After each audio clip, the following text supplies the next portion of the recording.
नमस्कार. ए भावा घेऊन आला आहे लाव थापा 24 तास हा पॉडकास्ट सुरू करण्याच्या अगोदर काही विशेष सूचना. हा पॉडकास्ट फक्त आणि फक्त मनोरंजनासाठी केलेला आहे.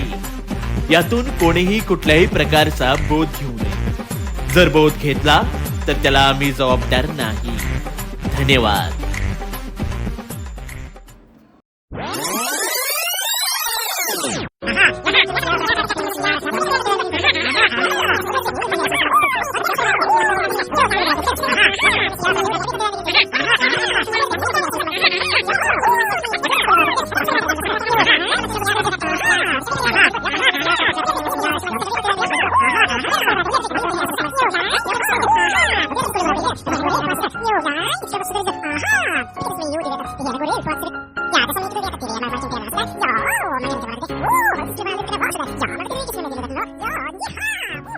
तर आता आपण चला आपल्या नेक्स्ट गेस्टला बोलूया.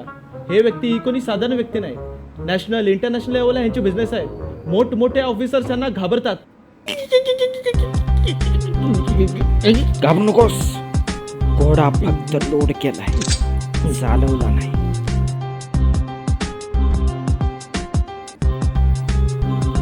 या ना सर, बसा.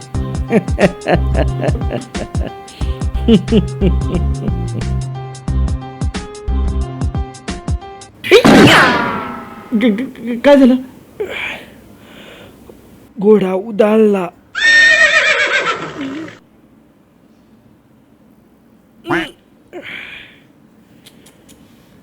बस.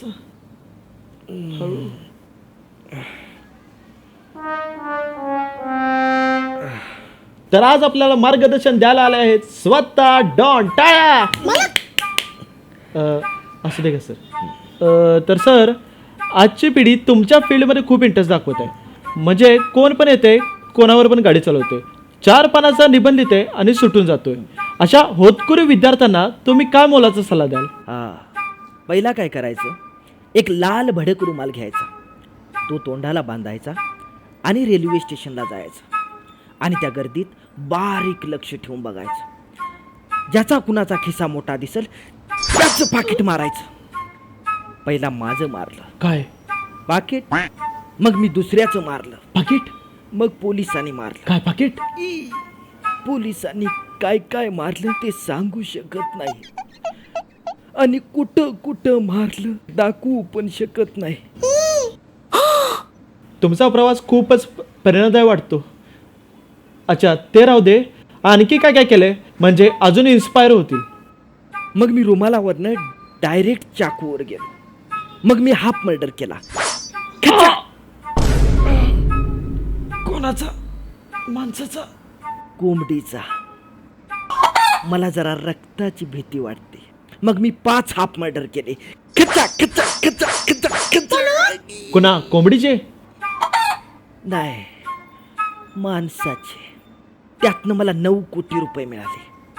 ते मी हॉस्पिटलमध्ये इन्व्हेस्ट केले आणि आता मी ज्याचा हाफ मर्डर करतो त्याला तिथंच ॲडमिट करतो. दोन्हीकडनं पैसा. अरे वा वा, म्हणजे आज जनसेवा पण आहे म्हणा. म्हणजे तुमच्या फील्डमध्ये भरपूर स्कोप आहे. मग काय दरारा असेल ना तुमचा? दरारा. असं दे, बसा आता. दरारा. आपण कुणालाच घाबरत नाही. बंदूक, तोप, रणगाडा, पिस्तूल, आपण कुणालाच घाबरत नाही. जरा जास्त होते. सांगायची गोष्ट, आपण कुणालाच घाबरत नाही. पोलीस आले तरी घाबरत नाही. अरे कुठे गेले? काय गेस्ट येणार नाहीये? अरे देवा.